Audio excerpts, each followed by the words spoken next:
бозрасии давлатии автомобили Тоҷикистон тӯли 2 моҳ дар роҳҳои кишвар ҳудуди 700 ронандаро дар ҳолати мастӣ боздошт кардааст. моҳи сентябри имсол парлумони Тоҷикистон ҷазоро барои ронандагони сархуш сахттар кард. 15 шабона рӯз ҳабс ва ё аз 15 то 30 000 сомонӣ ҷарима. вазорати корҳои дохилии Тоҷикистон мегӯяд бештари ронандаҳои боздоштшуда ҳабсро интихоб кардаанд.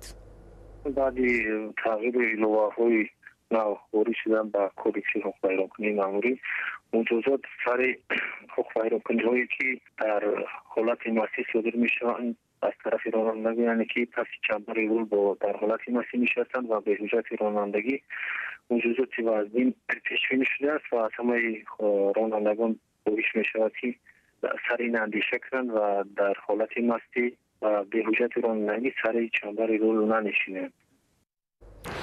мақомот ронандагӣ бо суръати баланд ва маст нишастани ронандагон пушти чамбари мошинро омили садамаҳо дар кишвар медонанд. тибқи иттилои расмӣ то моҳи июли имсол дар роҳҳои Тоҷикистон беш аз 700 садамаи нақлиётӣ рух додааст ки дар он беш аз 230 нафар ҳалок шуда 800 каси дигар ҷароҳат бардоштанд.